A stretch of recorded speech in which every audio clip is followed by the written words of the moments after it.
Hi, movie recap here. आज हम explain करेंगे एक thriller drama film monolith. Film की शुरुआत होती है एक फ्यूचरिस्टिक कार ब्रांड मोनोलिथ के ऐड से। ऐड का प्रेजेंटर हमें दावा करता है कि मोनोलिथ दुनिया की सबसे सेफ कार है और इसमें बहुत सारे सेफ्टी फीचर्स हैं। वो दावा करता है कि कार एकदम मॉडर्न है और इसके कांच को तोड़ा नहीं जा सकता, टायर भी बहुत ज़्यादा स्ट्रॉन्ग है और किसी भी डैमेज और खतरे से ये अंदर के व्यक्ति को बचाती है। गाड़ी के अंदर से फीचर्स को कंट्रोल करने के लिए AI से कनेक्टेड स्मार्टफोन ऐप का यूज़ किया जाता है। कार और ह्यूमन के इंटरेक्शन के लिए लिलिथ नाम की एक वर्चुअल असिस्टेंट हेल्प करती है। अगले सीन में हम देखते हैं कि एक माँ अपने बच्चे के साथ उसी AI कार में अपनी दादी के घर जा रही होती है। AI असिस्टेंट से बात करते वक्त पता चलता है कि माँ का नाम सेंड्रा है और बच्चे का नाम डेविड है जो कि 2 साल का है। उसका पति कार्ल है जो एक पायलट है। वह बिजी होने की वजह से उनके साथ नहीं आ सका। कार इतनी एडवांस है कि वो अंदर बैठे लोगों का वजन भी पता लगा सकती है। थोड़ी देर बाद कार्ल उन्हें फ़ोन करता है और बताता है कि वह अपनी ड्यूटी के बाद अब सेंट्रल एयरपोर्ट पर है और उन्हें मिस कर रहा है। तभी कोई डोर पर नॉक करता है और वह फ़ोन काट देता है।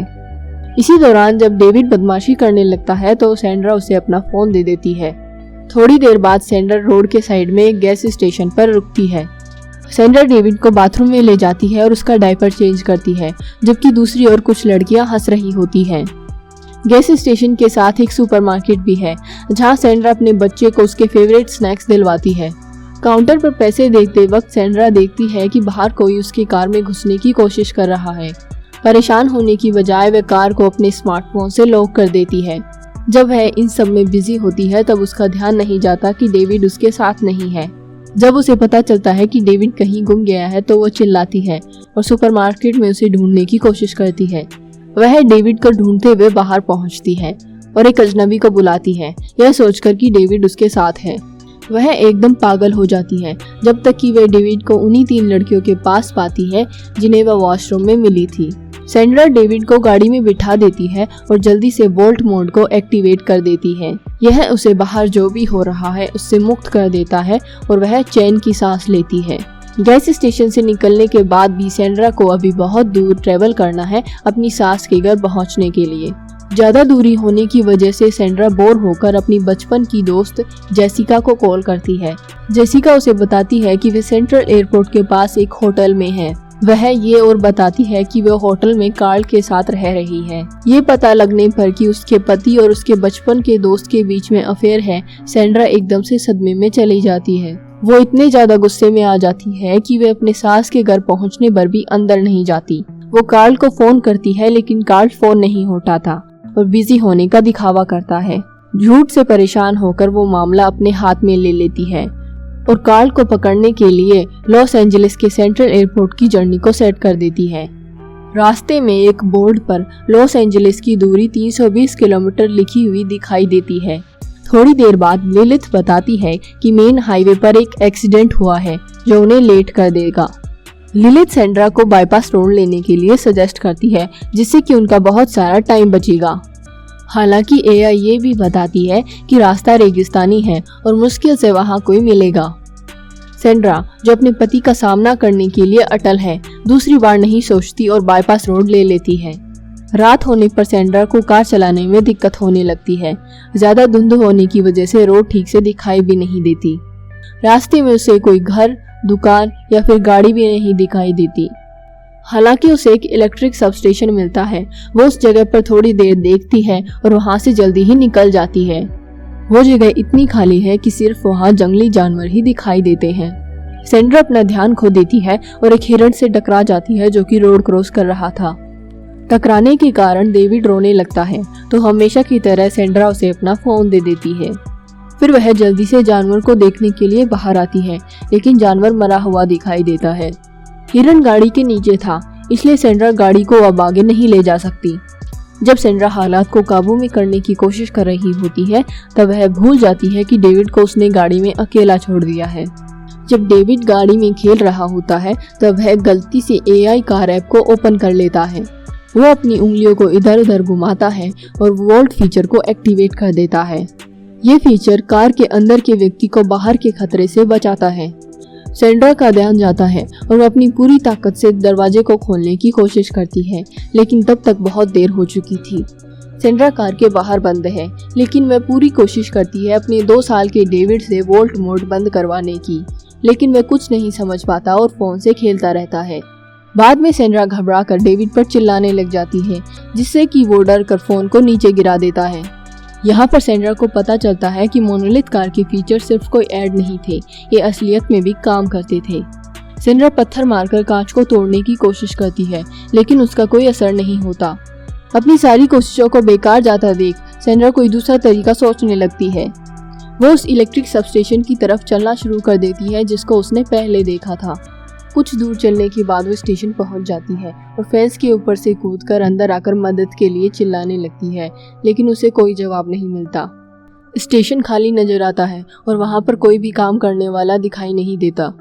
इसके बाद सेंड्रा कमरे में जाती है और वहां पर उसे कुछ जरूरी सामान मिल जाते हैं।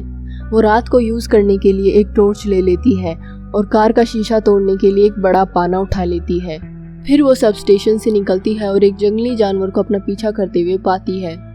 जैसे ही वो गाड़ी के पास पहुंचती है, एक भेड़िया उस पर हमला कर देता है। उससे बचने के लिए वो गाड़ी की छत पर चढ़ जाती है। सेंड्रा उस भेड़िए को वहां से भगाने की बहुत कोशिश करती है, लेकिन वो टस से मस नहीं होता। सेंड्रा गाड़ी के आगे की शीशे पर पाने से जोर जोर से मारने लगती है, जिससे कि एक अलार्म चालू हो जाता है। इस कारण भेड़िया डरकर भाग जाता है। तभी सेंड्रा देखती है कि डेविड को सांस लेने में दिक्कत हो रही है। इतनी बुरी हालत के बाद भी वो डेविड को शांत कर देती है और वो फिर से सांस लेना शुरू कर देता है और कुछ देर बाद सो जाता है। थोड़ी देर और सोचने के बाद सेंड्रा भी थक जाती है और कार के बोनट पर सो जाती है। अगले दिन सूरज की रोशनी में सेंड्रा उठती है और डेविड को जल्दी से देखने के लिए भागती है। डेविड काफी टाइम से खाना न खाने की वजह से कमजोर हो गया था।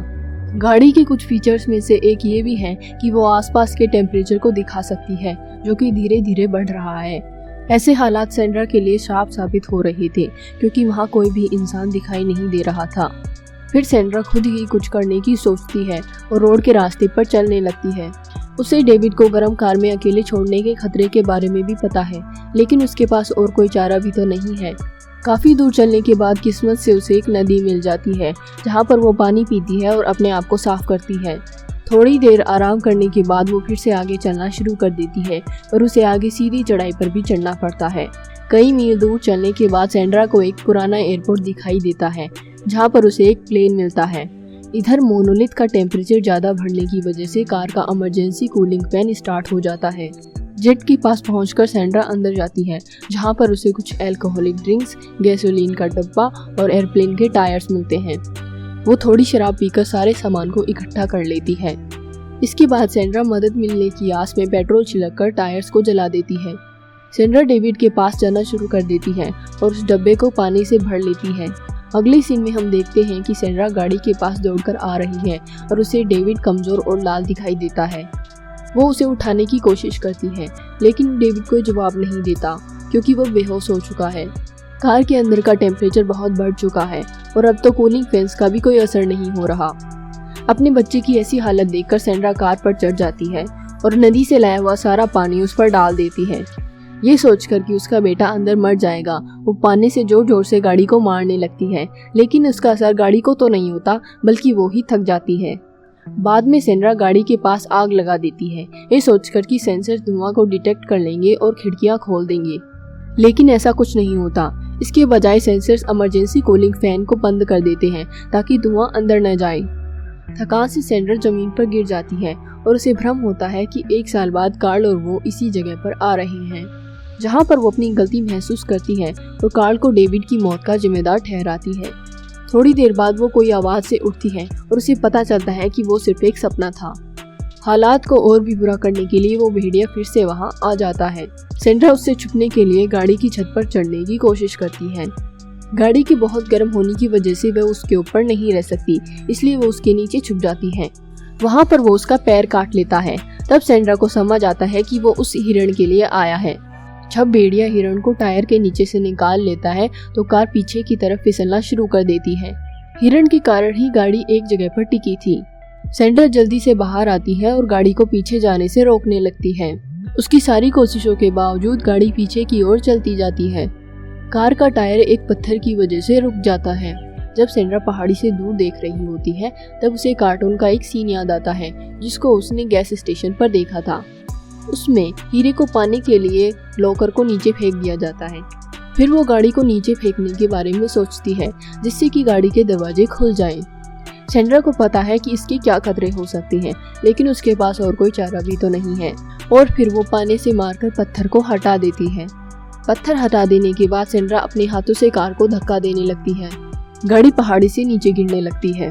जैसे ही कार हवा में आती है उसका एआई सिस्टम डिटेक्ट कर लेता है कि गाड़ी ऊंचाई से गिर रही है। कार के फीचर्स काम करने लगते हैं, ग्रेविटेशनल प्रेशर को ध्यान में रखते हुए और डेविड को कोई खतरा न पहुंचाते हुए गाड़ी बैलेंस बनाने लगती है।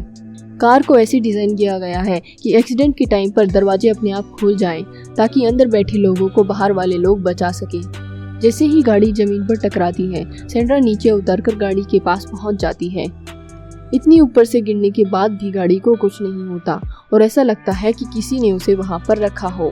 सेंड्रा डेविड को उठाकर बाहर लाती है और उसे ठंडा करने के लिए उसके सारे कपड़े निकाल देती है। डेविड की बुरी हालत देखकर सेंड्रा वहां से जितनी जल्दी हो सके निकलने को तय करती है। सेंड्रा की गाड़ी में घुसने से पहले ही सारा सिस्टम रीस्टार्ट हो जाता है। लिलिथ की मदद से सेंड्रा गाड़ी को एक्सट्रीम ऑफ रोड मोड पर करके पहाड़ी की तरफ चढ़ना शुरू कर देती है। गाड़ी को देखकर ऐसा लगता है कि ये बहुत बुरे हालात के लिए बनाई गई है, क्योंकि खड़ी चढ़ाई पर भी ये आराम से चढ़ जाती है। सेंड्रा जल्दी से रोड पर आकर हॉस्पिटल की तरफ चल देती है। मूवी के आखिरी सीन में हम देखते हैं कि सेंड्रा और डेविड हॉस्पिटल में हैं। डेविड सेंड्रा के साथ के बेड पर है और कई ट्यूब से जुड़ा हुआ है। सेंड्रा को चिंता हो रही होती है, लेकिन तभी डेविड अपनी आंखें खोलता है और सेंड्रा को पहली बार माँ कहकर बुलाता है। फिल्म खत्म हो जाती है जब सेंड्रा अपने बच्चे की आवाज सुनकर बहुत खुश हो रही होती है। अगर आपको ये वीडियो पसंद आया तो लाइक, शेयर और सब्सक्राइब करें।